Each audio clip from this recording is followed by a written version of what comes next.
This is the Rob and Roz Recap. Jon Favreau and Mike Gunn. Mike is a creative director at the BBC. Jon is obviously a filmmaker that we love, responsible for so many things we enjoy. So, Jon, I wanted to jump straight in. Who is Keo and what is Lion? Well, Keo is a small cub that was. We meet Keo as a tiny cub, born in the Masai Mara, part of a very large pride of lions, the son of one of the four matriarchs within this pride, and the story that emerges over these 4 years that we're embedded with them is his coming of age and the challenges that he faces as he goes from being a cub whose the odds were against his very survival into someone who was able to carve out a niche for himself and ultimately prevail as the seasons pass. You talked about that. I mean, lions notoriously have low survival rates, especially when they're little. As someone who comes from a storytelling place and creating tales, it must have been incredibly nerve-wracking following this little lion, not knowing if your main character is going to make it. It was quite nerve-wracking because I'm used to choosing who my lead is, casting that lead, or creating them digitally, and through animation, determining exactly what happens. But in this case, I did not get to write the script. I only had two things available to me. One was the editing room, and the other one was a soundtrack. Those are the only two tools you have in making a documentary. You could choose what to leave out and what to include, but we in no way manipulated the footage. We made that commitment to have no digital work whatsoever. You know, we had beautiful footage thanks to our team that was embedded in the Masai Mara. And thankfully, I was able to collaborate with Mike and all the documentarians that he had worked with for other projects, and I was in very good hands. Mike, you come from, you have the coolest job in the world, by the way, creative director of natural history at the BBC. I cannot think of anything better in the universe. This is one of the most extensive filmings of any Lion Prides that's been done anywhere in the world. Am I right? It's probably one of the most extensive projects, full stop. I mean, I don't think any...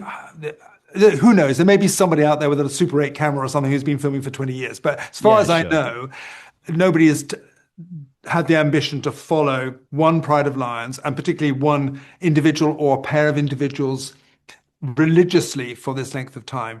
And God bless Disney and National Geographic for backing us, allowing us to do it. Because it's a very risky thing to do, as you've already alluded. You know, you're putting all your chips effectively on a couple of characters, and the more you invest, the more chips you're putting on that same color. So when the 4 years was done and it worked, it was a huge relief. We've been talking all day about the stress and the anxiety that we have had for 4 years. I could only imagine, yeah.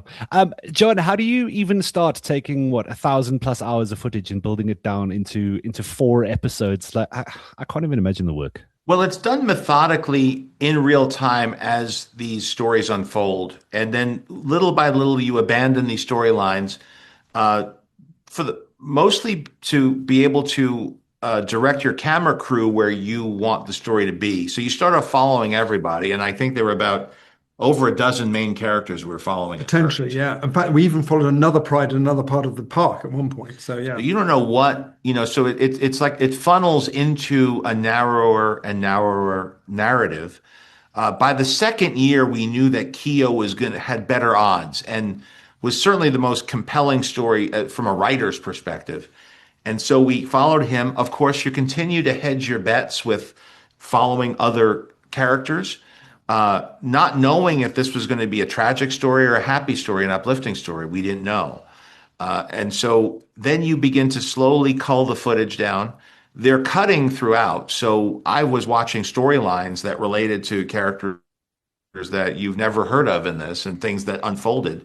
But through the experience of the team that we worked with in the field offices, that footage was narrowed down to things that were the most relevant from a narrative standpoint.